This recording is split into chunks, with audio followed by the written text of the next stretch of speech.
কাল মামির ডাকে ঘুম ভাঙলো। বেহাল দশা আমার। ঘুমে চোখ সর্ষে ফুল দেখছি। কাল সারা রাত ঘুমাইনি। মামাতো বোন মাইশার বিয়ে, তাই নানা ধরনের দায়িত্ব পালন করতে করতে আমি শেষ। যখন তখন হসপিটাল থেকে ডাক আসতে পারে। আমি রাফি, অনার্স দ্বিতীয় বর্ষের ছাত্র। ভার্সিটি অফ এখন, তাছাড়া বিয়ে বলে কথা। তাই এমনিতেই খুশির ঠেলায় নাচতে নাচতে আগে আগে মামার বাসায় চলে এসেছি। এখন বোঝো ঠেলা, কাজের চাপে অথবা কাজের নিচে পড়ে কখন যে ইতিহাসের মতো চাপা পড়ে যাব তার ঠিক নেই। চলুন কথা না বাড়িয়ে গল্পে ফেরা যাক। মামির ডাক থামছেই না। আমার মনে হয় সকালে মোরগও এতবার চেঁচায় না। কি আর করার, ঘুম ঘুম চোখে তাকালাম। তবে সামনে যে মামি আছে কিনা তাও বুঝতে পারছি না। ভাই, ঘুমের চাপে আমি মাতাল। দূর দূর পর্যন্ত খালি ঘুমকে দেখতে পাচ্ছি আমি। হঠাৎ মামি আমার কাঁধ ধরে ঝাঁকি দিয়ে বলল, এই রাফি, বাপ আমার একটু কলেজে যা না, রাইসাকে নিয়ে আয় একটু। দেখ না, বাসার কত কাজ, কেউ সময় পাচ্ছে না। কি রে, শুনছিস আমার কথা? এই রাফি। নিজের মুখে নিজে একটা থাপ্পড় মারলাম কষে। মামি তো অবাক, ছেলেটা করে কি। আমি একটা কার্টুনের মতো চেহারা করে কুম্ফু স্টাইলে বললাম, মামি আমি তো আছি, আমি এখনই যাচ্ছি, তুমি চিন্তা করো না, আমি আসছি, যাও। আচ্ছা ঠিক আছে, আমি তাহলে রাইসাকে ফোন করে বলে দেই যে রাফি আসছে তোকে নিতে, কেমন? হুম হুম, বলো। আমি মানা করলেও যে তুমি বলবে আমি জানি। মামি চলে গেল। আমি এতক্ষণে নিজেকে আর আটকাতে পারলাম না। কে বলেছে ছেলে মানুষ কান্না করে না? এরে, আমার এখন চিল্লাইয়া চিল্লাইয়া কান্না করতে ইচ্ছে করছে।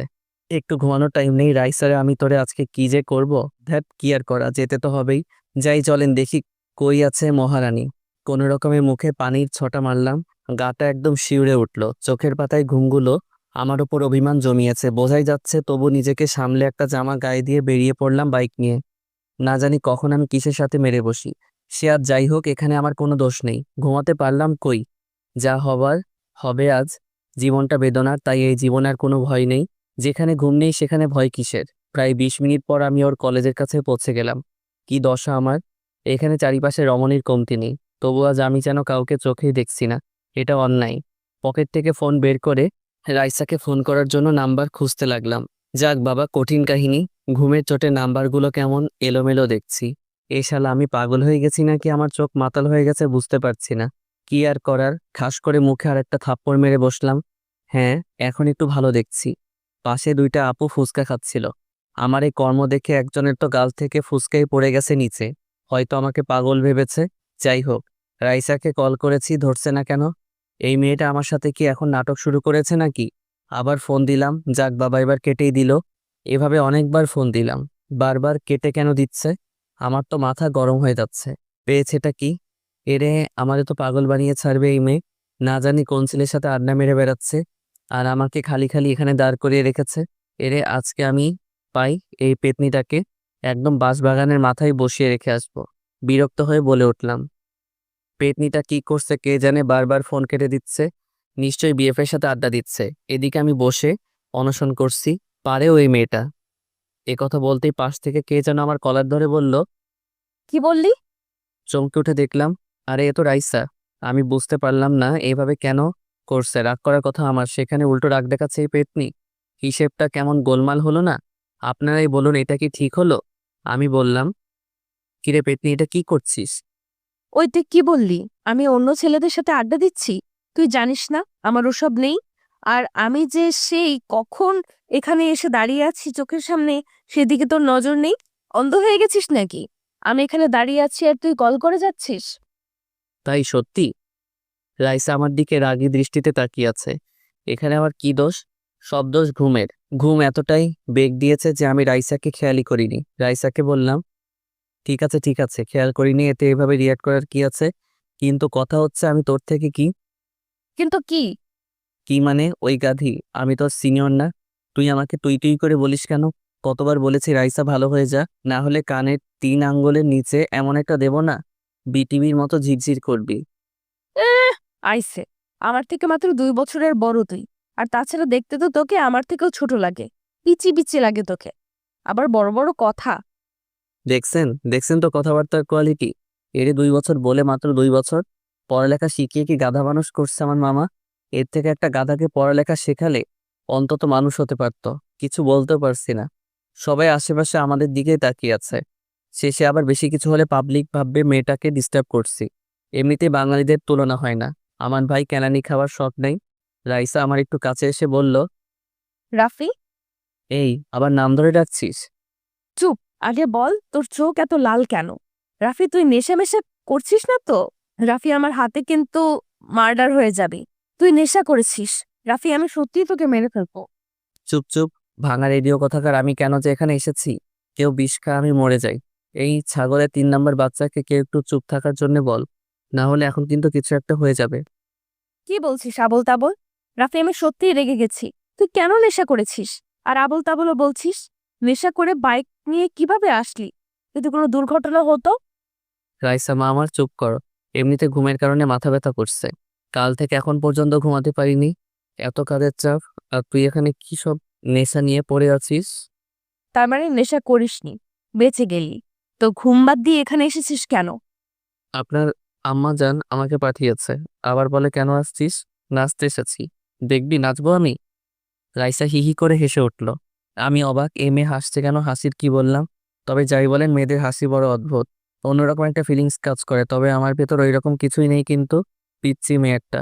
রাইসা বলল, নাম। মানে? মানে বাইক থেকে নাম। কেন? দেখো আমি লেট করব না, বাসায় যাব। প্রচুর ঘুম পাচ্ছে। সেই জন্যই তো বলছি, নাম। তোর যা অবস্থা তাতে গাড়ি চালালে উপরে পৌঁছে যাব। তাহলে বাইক কি ভূতে চালাবে? না, আমি চালাবো। কথাটা শুনে টাসকে খেয়ে এলাম। এই মাইয়া বলে কি? ঘুমের নেশায় কাঁদেও কি বেশি বেশি শুনছি নাকি আমি? রাইসা বলল, কি হলো নাম? বোন আমার, চালাতে পারিস তুই?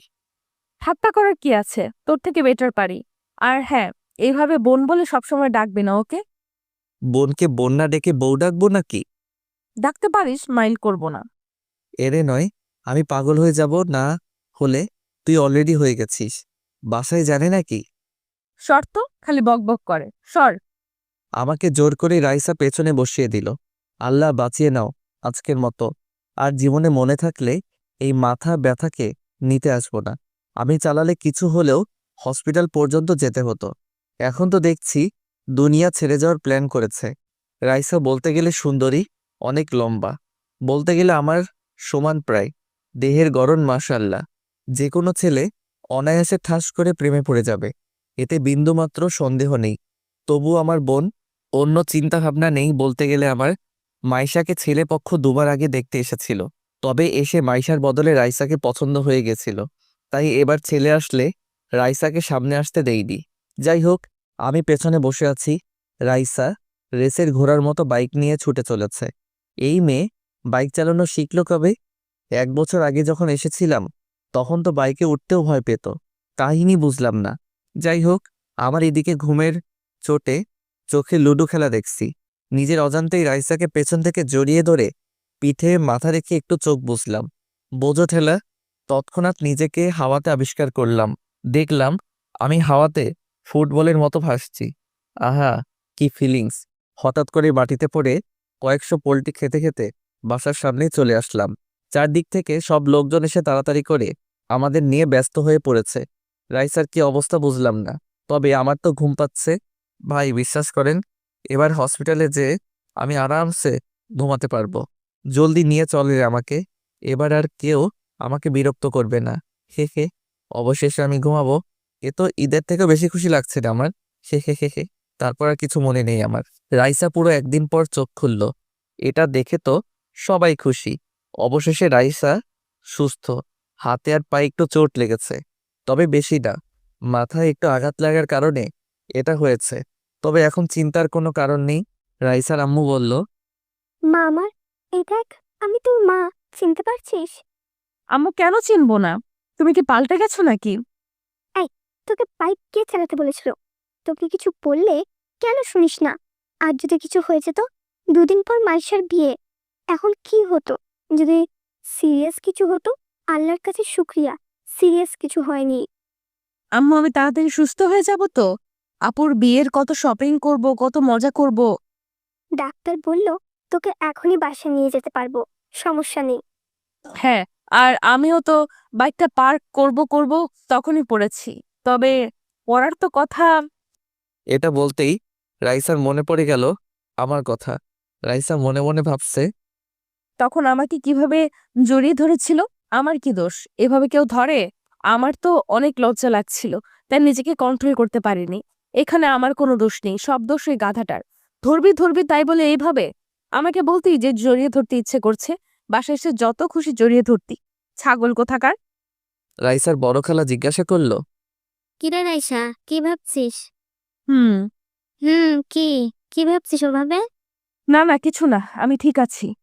এই মাইশা, চল ওকে ধর একটু, বাসায় নিয়ে যাওয়াই ভালো। সবাই ওকে ধরে দাঁড় করিয়ে নিয়ে যেতে লাগলো। হঠাৎ করে রাইসা বলল, আম্মু, রাফি কই?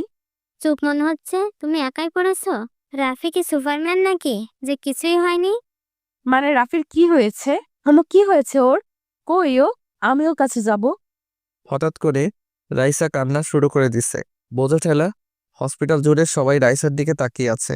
সবাই এদিকে অবাক। আমাকে নিয়ে এভাবে করতে আগে কখনো দেখনি বাসার লোক। পাগলের মতো কান্না করে চলেছে। মাইশা বলল, রাইসা, কি হচ্ছে এসব? পাগলামি করছিস কেন? আর এখানে আত্মীয় সহ বাসার সবাই আছে, একটু তো নিজেকে সামলা। এভাবে বাচ্চাদের মতো কান্না করছিস কেন? আমি কিছু জানি না, আমি রাফির কাছে যাব। ও কেমন আছে? কোথায় ও? ওর কিছু হয়নি তো? কিসব বলছিস তুই? কিচ্ছু হয়নি ওর। ও ঠিক সময় বাসায় চলে আসবে, চিন্তা করিস না। এখন বাচ্চাদের মতো না করে চল তো। না, আমি যাব না। এক পাও এখান থেকে নড়বো না। আগে আমি ওর কাছে যাব, ওর সাথে কথা বলবো, তারপর আমি যাব। না হলে আমি একটুও নড়বো না এখান থেকে। সবাই হতাশ। মেয়ের হলোটা কি? এরকম করছে যেন রাফি ওর বিয়ে করা বর। মানুষ বরের জন্য এমনটা করে না, যেমনটা রাইসা এমন করছে। এদিকে রাইসার ছোট খালা তো এসব দেখে অবাক। ওনার ছেলে ইরফানের জন্যে রাইসাকে বউ বানানোর স্বপ্ন ওনার। ইরফানও রাইসাকে পছন্দ করে, কিন্তু এখানে এসব দেখে ওনার মাথা ঘুরছে। তবে নিজেকে বুঝিয়ে ভাবলো যে হয়তো দুজনের দুর্ঘটনা হয়েছে, তাই এমনটা করছে। এছাড়া কি আর হবে। উনি এসে বলল, রাইসা, মা, চলো বাসায় যাই, রাফিও চলে আসবে। খালা, আপনিও? আমি কি করে একা বাসায় যাই? আমার জন্য এইসব হলো। ওকে একবার দেখে যাই। আচ্ছা ঠিক আছে, সবাই বাসায় চলে যাও। মাইশা মা, রাইসাকে রাফির সাথে দেখা করে ওকে নিয়ে চলে আসিস বাসায়, ওকে? আচ্ছা ঠিক আছে খালা। রাইসার আম্মু মেয়ের চিন্তায় বলল, আমি আর মাইশা থাকছি, তোমরা সবাই চলে যাও।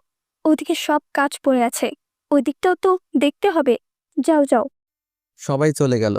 রাইসা অনেক খুশি লাগছে। মাইশা বলল, কিরে, ছাগলের মতো হাসছিস কেন? আম্মু, দেখেছো তোমার বড় মেয়ে আমাকে কি বলল? দুটোকেই এখন পেটাবো আমি। এটা হসপিটাল, এখানেও তোদের শয়তানি কমছে না? একে তো একজন মহান কাজ ঘটিয়ে ফেলেছে, আবার এখন পটাং পটাং কথা বলছে। কথা বলো না তো, আমাকে নিয়ে এত ভাবতে হবে না। চলো, আমাকে আমার রাফির কাছে নিয়ে চলো। মাইশা আর আম্মু দুজনেই যেন লাফিয়ে উঠল। রাইসার কথায় দুজনেই গাধার মতো মুখ করে বড় বড় চোখ করে রাইসার দিকে তাকালো। রাইসা নিজেও বুঝতে পেরেছে যে মুখ ফুসকে এ কি বলে ফেললাম। মনের কথা মুখে চলে এসেছে হঠাৎ করে। এখন কি করি? এদেরকে তো বোঝাতে গেলে বেঁকে বসবে। রাইসা বলল, কি এইভাবে আমার দিকে তাকিয়ে আছো কেন তোমরা? মনে হচ্ছে আমি উগান্ডা থেকে ডাউনলোড হয়ে এসেছি। রাইসা, মাত্র কি বললি তুই? বুঝতে পারলাম না। এই যে নবাবের বেটি, দেখি এদিকে তাকান তো। আপনার মুখ থেকে কেবল যে কথাটি বেরিয়েছে, সেটি কি এমনি বেরিয়েছে, নাকি কথাটি মন থেকে বেরিয়েছে? কি আজব! আমি কি এমন বলেছি? আরে সাধারণ একটা কথা বলেছি। এই নিয়ে তোমরা দুজনে কি শুরু করলে?